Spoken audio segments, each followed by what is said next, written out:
ನಮಗೆ ಇದು ಬಸವಾದಿ ಶರಣರ ಬೃಹತ್ ಹಿಂದೂ ಸಮಾವೇಶ. ಹಿಂಗಂದು ಕೂಡಲೇ ಸುರುಗೆ ನಮ್ಮ ಶಂಕರ್ ಸೋರ್ಗಾವಿ ಹೇಳಿದ, ಈ ಸಮಾವೇಶ ಯಾಕೆ ಮಾಡ್ತಾ ಇದ್ದೀವಿ ಅಂತ. ಆ ನಂತರ ನಮ್ಮ ಶಾಸಕರು ಹೇಳಿದರು, ಎಲ್ಲರೂ ಹೇಳಿದರು, ಬಸವಾದಿ ಶರಣರ ಸಮಾವೇಶ ಯಾಕೆ, ಹಿಂದೂ ಸಮಾವೇಶ. ಬಹಳ ಮಂದಿಗೆ ಏನನ್ನಿಸಿತ್ತು, ಬಸವಾದಿ ಶರಣರಂದ್ರೆ ಹಿಂದೂಗಳಲ್ಲ ಅನ್ನೋ ಒಂದು ವಾತಾವರಣ ಕೆಲವು ಜನ ಮುಟ್ಟಾಡ್ರು ಕೂಡ್ಕೊಂಡು ತಯಾರು ಮಾಡಿದ್ರು.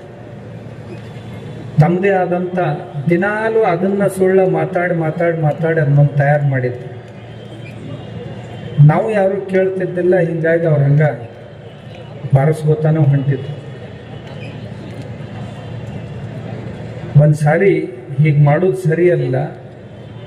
ನಮಗೆ ಅವ್ರ ಬಗ್ಗೆ ರೋಷ ಬಂದದ್ದು ಯಾವಾಗ ಅಂದ್ರೆ ಬಸವಣ್ಣವ್ರ ಹೆಸರು ಹೇಳ್ಕೊಂಡು ಏನೋ ತ್ಯಾಗಮತಿ ಮಾಡಕ್ಕೆ ಹೊಂಟಾರಲ್ಲ ಇವರು. ಎಲ್ಲದಕ್ಕೂ ಬಸವಣ್ಣಂದೊಂದು ವಚನ ತಗೊಳ್ಳೋದು, ಏನಾರ ಹೇಳೋದು. ಬಸವಣ್ಣನ ವಚನ 1, ಇವರು 99. ಹಿಂಗೆ ಹಾಕಿ ಬಸವಣ್ಣವರನ್ನು ಅತಿ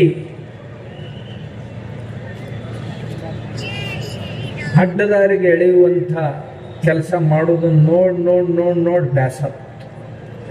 ಇದೀಗ ಬಸನಗೌಡರು ಹೇಳ್ದಂಗೆ ಬಸವಣ್ಣವ್ರ ಹೆಸರು ತಗೊಳ್ಳೋದು, ಹೇಳೋದು,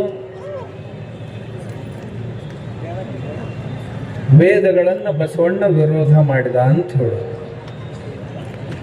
ಬಸವಣ್ಣವ್ರ ಹೆಸರು ತಗೊಳ್ಳೋದು, ಬಸವಣ್ಣ ಎಲ್ಲ ದೇವರುಗಳನ್ನು ಖಂಡಿಸಿದಾನ ಅಂತ ಹೇಳೋದು, ಬಸವಣ್ಣವ್ರ ಹೆಸರು ತಗೊಳ್ಳೋದು, ಬಸವಣ್ಣ ಯಾವ ಕರ್ಮ ಸಿದ್ಧಾಂತಗಳನ್ನು, ಪುಣ್ಯ ಪಾಪಗಳನ್ನು, ಸ್ವರ್ಗ ನರಕಗಳನ್ನು ಒಪ್ಕೊಂಡಿಲ್ಲ, ಆದ್ದರಿಂದ ಬಸವಣ್ಣ ವೈದಿಕನಲ್ಲ ಅಂತ ಹೇಳೋದು.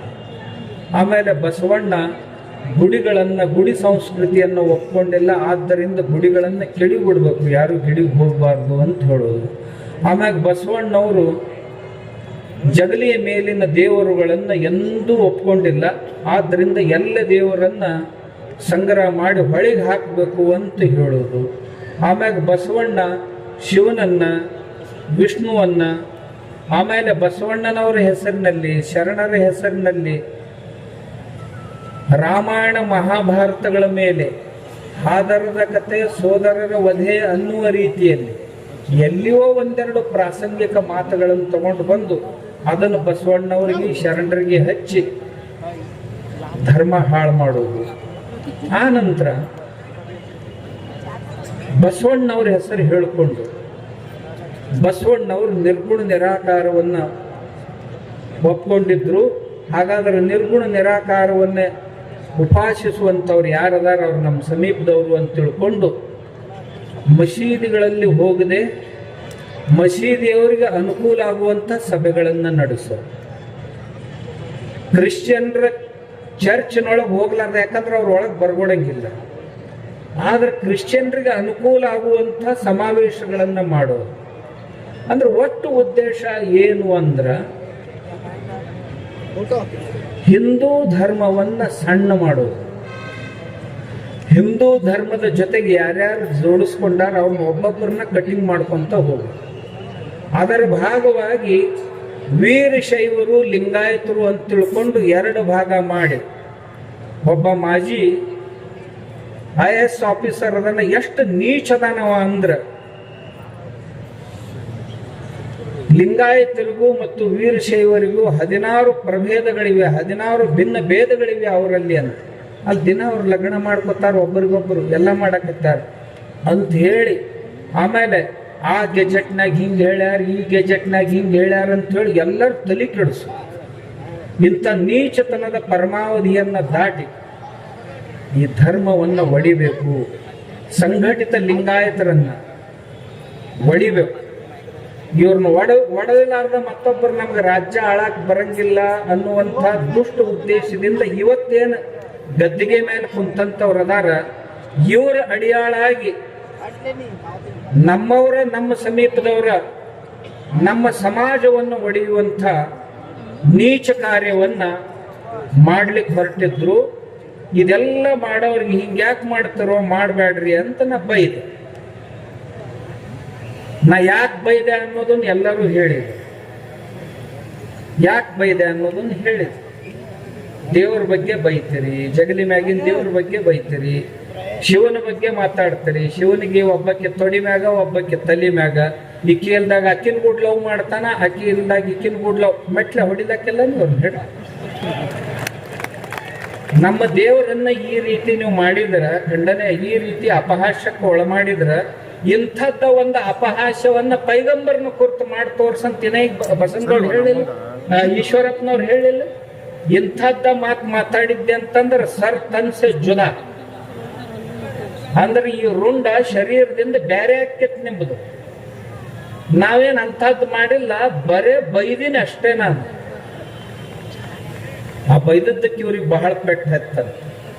ಯಾಕೆ ಪೆಟ್ಟು ಹತ್ತ? ನಾ ಇನ್ನೊಂದು ಮಾತು ಕೇಳ್ತೇನೆ. ನಾ ಯಾವ ಬೈಗಳ ಬೈದಿನಲ್ಲ, ಆ ಬೈಗಳ ಇವ್ರ ಆಯುಷ್ಯದಾಗ ಇವ್ರು ಎಂದೂ ಬೈದಿಲ್ಲ ಅಂತ ಇವ್ರ ಅಪ್ಪವನ್ನ ಆಣಿ ಮಾಡ್ಲಿ, ನಾ ಬೈದದ್ದನ್ನು ಹಿಂದೆ ತಗೋತೇನೆ.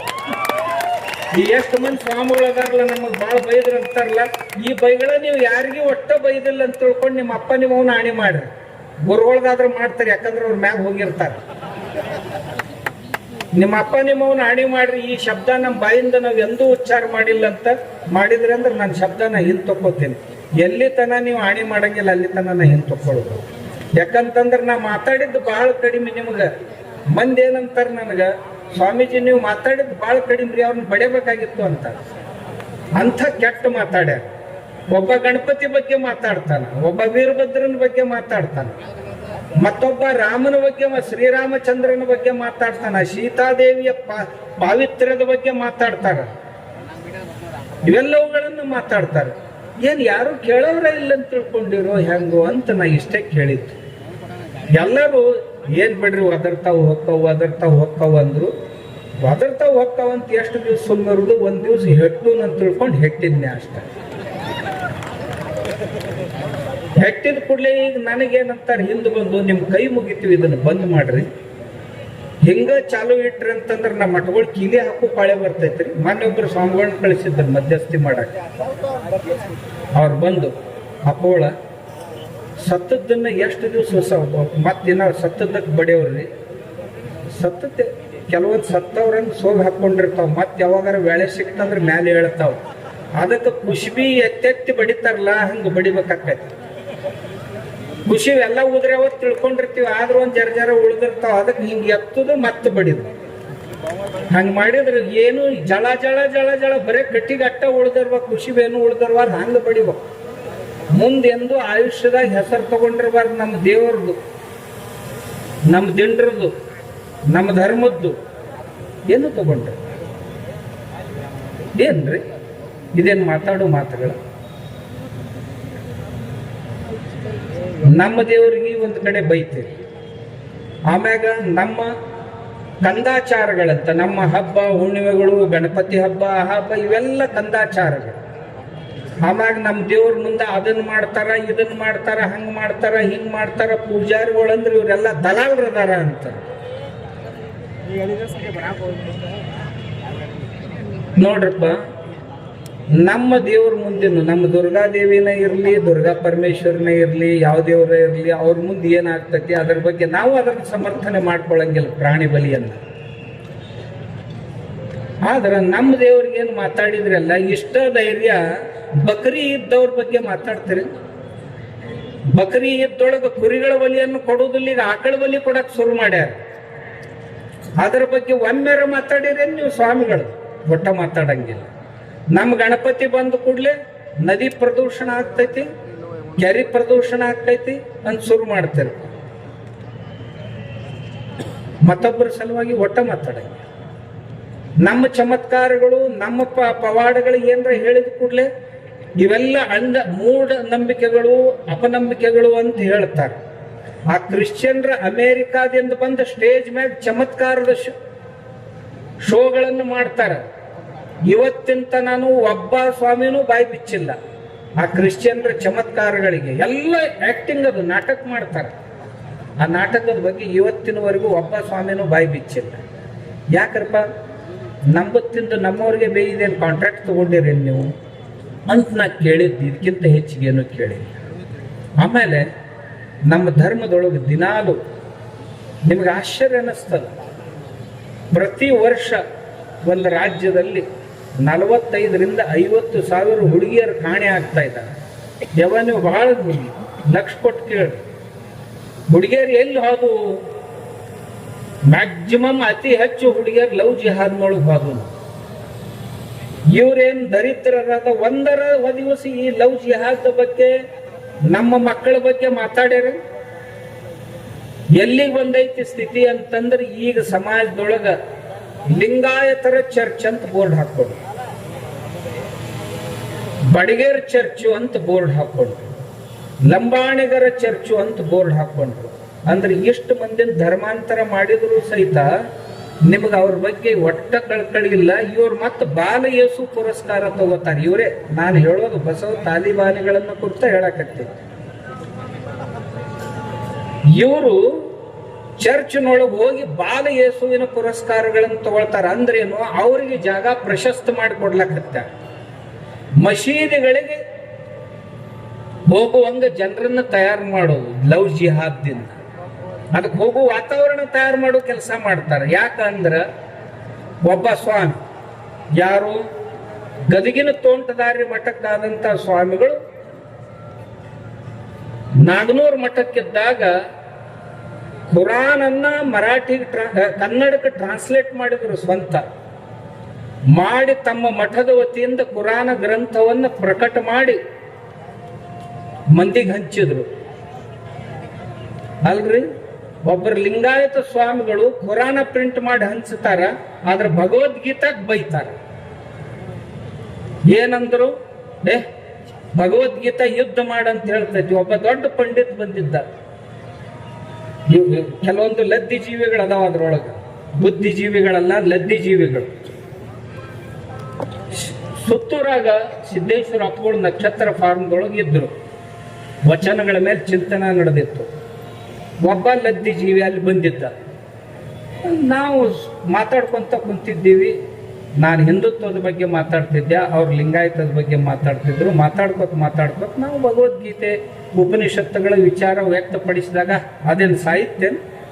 ಯಾವುದಾದ್ರೂ ದೇವರು ಯುದ್ಧ ಮಾಡಕ್ಕೆ ಹೇಳ್ತೈತೆ, ಕೊಲ್ಲಿಕ್ಕೆ ಹೇಳುವಂತ ಅವ ದೇವರಾಗ್ತಾನೆ, ಹಂಗೇನು ಹಿಂಗೇನು ಅಂತೇಳಿ ಸಿಕ್ಕಾಪಟ್ಟೆ ಕೃಷ್ಣನ ಬಗ್ಗೆ ಆಕ್ಷೇಪ ಮಾಡಿ. ಅಂದ ಕೂಡಲೇ ನಾನು ಅವಾಗೇನು ಅನ್ಲಿಲ್ಲ. ಅವನು ಬಂದು ಸಿದ್ದೇಶ್ವರ ಅಪ್ಪಗಳಿಗೆ ಹೇಳಿದೆ, ಅಪ್ಪವ್ರ ಆ ಲದ್ದಿ ಜೀವಿ ಹಿಂಗ ಮಾತಾಡ್ತಿದ್ದನ್ರಿ, ಕೃಷ್ಣ ಯುದ್ಧ ಮಾಡಕ್ ಹೇಳ್ತಾನ, ಹೊಡಿ ಅಂತ ಹೇಳೋರು ಎಂತಾರೆ ದೇವರಾಗ್ತಾರೇನು ಅಂತ ಕೇಳಿದ. ಆಮ್ಯಾಗ ಭಗವದ್ಗೀತಾ ಯುದ್ಧ ಮಾಡು, ಹೊಡೆದಾಡು, ಸಂಘರ್ಷ ಮಾಡು ಅಂತ ಹೇಳುದು ಇದು ಅಧ್ಯಾತ್ಮ ಗ್ರಂಥ ಆಕೈತೇನು ಅಂತ ನಾ ಬುದ್ಧಿಯವ್ರಿಗೆ ಹೇಳಿದೆ. ಅಪ್ಪಗಳು ನನಗೇನಂದ್ರು, ನಾಳೆ ಮುಂಜಾನೆ ಅವ್ರಿಗೊಂದು ಪ್ರಶ್ನೆ ಕೇಳಿದೆ. ಏನಂತ? ನಮ್ಮ ಲಿಂಗಾಯತ ಲಿಂಗಾಯತ ತತ್ವಜ್ಞಾನದಲ್ಲಿ ಗಣಾಚಾರ ಅಂತ ಒಂದೈತಲ್ಲ, ಹಂಗಂದ್ರೆ ಏನು ಅಂತ ಕೇಳ್ರಿ ಅವ್ರು. ನಮ್ಮ ಮರುದಿವ್ಸ ಮುಂಜಾನೆ ಆ ಲದ್ದಿ ಜೀವಿ ಕೇಳಿದೆ, ಈ ಪಂಚಾಚಾರಗಳಲ್ಲಿ ಗಣಾಚಾರ ಅಂತ ಒಂದೈತಲ್ಲ, ಅದ್ರದ್ದು ಏನು ಕೆಲಸ ಅಂತ ಕೇಳಿದೆ. ಅದುರೆ ಧರ್ಮಕ್ಕೆ ಸಂಕಟ ಬಂದಾಗ ಬೇಕಾದವ್ರನ್ನ ಕೊಂದ್ರು ನಡಿತೈತಿ ಧರ್ಮ ಉಳಿಸೋ ಸಲುವಾಗಿ. ಮತ್ ನಿನ್ನೆ ಕೃಷ್ಣ ಹೇಳಿದ್ದು ತಪ್ಪಂದಿ, ಇವತ್ತಿದು ಹೆಂಗ್ ಸರಿ ಆಗ್ತಾಯ್ತು ಮಾಸ್ತರ್ ಅಂದೆ. ನಾವು ಇವತ್ತಿನ ಮಾಸ್ತರ್ ತಲೆ ಎತ್ತಿಲ್ಲ. ಮತ್ತೊಬ್ಬರಿಗೆ ಮಾತಾಡೋದು ಬಹಳ ಸುಲಭ. ಹಿಂಗ ನಮ್ಮ ಮಂದಿ ತಲೆ ಕೆಡಿಸ್ಯಾರ. ನಾ ಈ ಮಾತುಗಳನ್ನು ಯಾಕೆ ಹೇಳಿದೆ ಅಂತಂದ್ರೆ, ಹಿಂಗ್ ಮೇಲಿನ ಮೇಲೆ ಮಾಡ್ತಿರ್ತಾರೆ. ಚರ್ಚ್ಗಳ ಬಗ್ಗೆ ಮಾತಾಡೋದಿಲ್ಲ. ಓಣಿ ಒಂದು ಚರ್ಚ್ ಆಗ್ಯಾವ್ರಿ. ಆಮ್ಯಾಗ ಇನ್ನೊಂದು ಹೇಳ್ತೀನಿ, ಬೀದರ್ ಜಿಲ್ಲಾದಾಗ ಇದ್ದಷ್ಟು ಚರ್ಚ್ ರಾಜ್ಯದೊಳಗೆ ಯಾವ ಜಿಲ್ಲಾದಾಗೂ ಇಲ್ಲ. ಯಾಕಂದ್ರೆ ಬೀದರ್ ಜಿಲ್ಲಾದೊಳಗೆ ಬಸವ ತತ್ವ ಪ್ರಚಾರಕರ ಅತಿ ಹೆಚ್ಚದ. ಅಲ್ರಿ, ಬಸವಣ್ಣನ ಈ ಸ್ಥಿತಿಗೆ ಒಯ್ದಿಡ್ತೀರಿ ನೀವು, ನಮಗೆ ಸಿಟ್ಟು ಬರ್ಲಕ್ಕಿಲ್ಲ? ನಮ್ಮ ಮಹಾತ್ಮನನ್ನ ಈ ರೀತಿ ಬಳಸ್ಕೊಂಡು ಹಿಂದೂ ಧರ್ಮವನ್ನ ನೀವು ಅವಹೇಳನ ಮಾಡ್ತಾ ಮಾಡ್ತಾ ಮಾಡ್ತಾ ಮತ್ತೊಬ್ಬರ ಧರ್ಮಕ್ಕೆ ದಾರಿ ಮಾಡಿಕೊಡ್ತೀರಿ ಅಂದ್ರೆ ನಿಮಗೆ ಯಾರ ಬಗ್ಗೆನೂ ಚಿಂತಿಲ್ಲ. ಓಣಿಗೊಂದೊಂದು ಚರ್ಚ್ ತಲೆ ಎತ್ತಿದ್ರು ಇವ್ರಿಗೆ ಅದರದ್ದೇನು ಚಿಂತಿಲ್ಲ, ಆದ್ರೆ ಗುಡಿಗಳು ಕಟ್ಟಬಾರ್ದು ಅಂತ. ತಾಯಂದಿರು ಕುಂಕುಮ ಹಚ್ಕೋಬಾರ್ದು. ನಾ ಅವ್ರಿಗೆ ಕೇಳಿದೆ, ನೋಡ್ರಪ್ಪ ಪುಣ್ಯಾತ್ಮರೇ, ನೀವು ಯಾರು ಬಸವಣ್ಣವ್ರು, ನನಗೆ ಇನ್ನೊಂದು ಸಿಟ್ಟು ಅವ್ರ ಮ್ಯಾಗ ಯಾಕೆ ಬರ್ತಿತ್ತು ಅಂದ್ರೆ, ಬಸವ ತತ್ವ ಚೆನ್ನಾಗಿ ತಿದ್ದಿ ಮಾಡಿ ಅದನ್ನೇನು ನಿಮಗೆ ಹೆಂಗೆ ಬೇಕಂಗೆ ಹೇಳ್ಕೊಳಕ್ ಕಲ್ತೀರಿ, ಆದ್ರೆ ಬಸವ ತತ್ವದಂಗೆ ನಡ್ಕೊಳ್ಳೋರು ಒಬ್ಬರಾಗ ಅದಿರೇನು ನೀವು ಅಂತ ಕೇಳಿದ್ನ. ಅವ್ರಿಗೆ ಅದು ಸಿಟ್ಟು ಬಂತು ನೋಡಿ. ಸಿಟ್ಟು ಬಂದ ಕೂಡಲೇ ಇನ್ನು ಎಲ್ಲ ಕಡೆ ಹೋಗಿ ಕೇಳಿಗಳೇನಂತ ಒಂದು ಜಿಲ್ಲಾ ಬಂದಿ ಮಾಡ್ರಿ, ಒಂದು ಜಿಲ್ಲಾ ಬ್ಯಾನ್ ಮಾಡ್ರಿ ಅಂತ ತಿಳ್ಕೊಂಡು ಹೋಗಿ ಸರ್ಕಾರದವ್ರ ಹತ್ರ ಕುಂತು ಕೂಡಲೇ ಅವರು ಒಂದು 4 ಮಂದಿನ ಕಳಿಸೋದು. ಕಾಡು ಸಿದ್ದೇಶ್ವರ ಸ್ವಾಮಿ ಭಾಷಣದಿಂದ ಇಲ್ಲಿ ದಂಗೆಗಳಾಗುವ ಸಾಧ್ಯತೆ ಇದೆ ಅಂತ. ಇಲ್ಲೇನು ನೀನು ಜಮಖಂಡ್ಯಾಗ ಒಂದು 10 ಹಂದಿ ಹೋಗಿದ್ದು. ಅವು ಹಂದೆಣ್ಣುಗಳು ಹೋಗಿ ಅಪ್ಲಿಕೇಶನ್ ಕೊಡೋ ಪ್ರಯತ್ನ, ನಾ ಅಂತವ್ನು ಭಾಳ ತಗೊಳ್ದಿಲ್ಲ, ಯಾರ ಹೆಸರು ತಗೊಳ್ದು, ಯಾಕಂದ್ರೆ ಹಂದಿಗಳು ಕುಸ್ತಿ ಹಿಡಿಬಾರ್ದು ಯಾವಾಗ. ಅವನೇನು ಗೆದ್ರು ಅರ್ಥ ಇಲ್ಲ, ಸೋತರು ಅರ್ಥ ಇರಂಗಿಲ್ಲ, ಮೈ ಹೊಲಸ ತಗೊಂಡ ಬರ್ತೈತಿ ಅಂತ. ಆದ್ರೆ ಎಷ್ಟು ಜೋರಾಗಿ ಹಂದಿಗಳು ಚೀರ್ತಾವಲ್ಲ ತಿಳ್ಕೊಳ್ಬೇಕು, ಒದತ್ತು ಜೋರಾಗಿ ಬಿದ್ದೈತಿ ಇವಕ್ಕಂತ. ಗಳಿಗೆ ಹತ್ತಿರಾಗ ಒದರ್ತಾವ, ಇರ್ಲಿಕ್ಕಂದ್ರೆ ಒದರಂಗಿಲ್ಲ. ಅವ ಕುಂಕುಮದ ಬಗ್ಗೆನ ಒದರಲ್ನಾಕ, ಮತ್ತೆ ಅದ್ರ ಬಗ್ಗೆ ಒದರಲ್ರಕ್ಕ. ಭಾಳ ಜೋರಾಗಿ ಚೀರಿದ್ರು ಅಂದ್ರೆ, ಹಂದಿಗಳು ಜೋರಾಗಿ ಚೀರಿದ್ವು ಅಂದ್ರೆ ಕಡ್ದು ಬೇಸ್ನಾಗ ಬಿದ್ದೈತೆ ತಿಳ್ಕೊಬೋದು. ಅದಕ್ಕೆ ನಾ ಅವ್ರಿಗೆ ಉತ್ತರ ಪತ್ರ ಕೊಡಂಗಿಲ್ಲ, ಜಾಡಿಸಿ ಒಂದು ಒದದಿರ್ತೀನಿ. ಅವು ಮುಂದೆ ಒಂದು ತಿಂಗಳ ತನೂ ಹಂಗ ಒದರಾಡ್ಕೊತಾ ಇರ್ತಾವು. ಒಂದು ತಿಂಗಳಾಗೋದ್ರಾಗ ತಣ್ಣಗಾಕತಿ, ಮತ್ತೆ ಮುಂದಿನ ಊರಾಗ. ಇದು ಮುಗಿತೀಗ ಬಬಲೇಶ್ವರ ಮುಗಿದ ಕೂಡಲೇ ಬಾಗೇವಾಡಿ ಆಯ್ತು. ಬಾಗೇವಾಡಿ ಆದ ಕೂಡಲೇ ಈಗ ರಬಕವಿ ಬನ್ನಟ್ಟಿ. ಇದು ಮುಗಿದ ಕೂಡಲೇ ಮುಂದಿನ ತಿಂಗಳು ಯಾದಗಿರಿ ಆಗೈತಿ. ಯಾದಗಿರಿ ಮುಗಿದ ಕೂಡಲೇ ಬೆಳಗಾವಿಗೆ ಐತಿ. ಬೆಳಗಾವಿ ಮುಗಿದ ಕೂಡಲೇ ಮತ್ತೆ ಬೀದರ್ದಾಗ ಐತಿ. ಏಪ್ರಿಲ್ ತಿಂಗಳದಾಗ ಬೀದರ್ ಮಾಡ್ತೀವಂತ ಬೀದರ್ದವ್ರು ತಯಾರಾಗ್ಯಾರ. ನಾ ಏನು ಬೀದರ್ಗೆ ಬರ್ತೀನಿ ಅಂತ ತಿಳಿದ ಕೂಡಲೇ ಅವು ಚಟಪಟ ಇನ್ನು ಒದ್ದಾಡಕ್ ಶುರು ಮಾಡ್ತಾವ. ಅಂದ್ರೆ ಏನಪ್ಪ, ಬಿಲದೊಳಗೆ ನೀರು ಹೊತ್ತಂದ್ರ ಇರಿವಿ ಹಾವ ಹೆಂಗೆ ಹೊರಗೆ ಬಿದ್ದು ಚಟಪಟ ಒದ್ದಾಡ್ತಾವಲ್ಲ, ಹಂಗೆ ಯುವಕರ ಸ್ಥಿತಿ ಆಗ್ತೈತಿ. ಏನು ಬಂದರ್ ಬಾ ನೀನು ನೋಡ್ತೀವಿ ಹಂಗ ಹಿಂಗಂತಾರೆ. ಇಲ್ಲೇನು ಅಂತಿದ್ರು, ನಾ ಬಂದೀನಿ, ಒಂದೂ ಬಂದಿಲ್ಲ.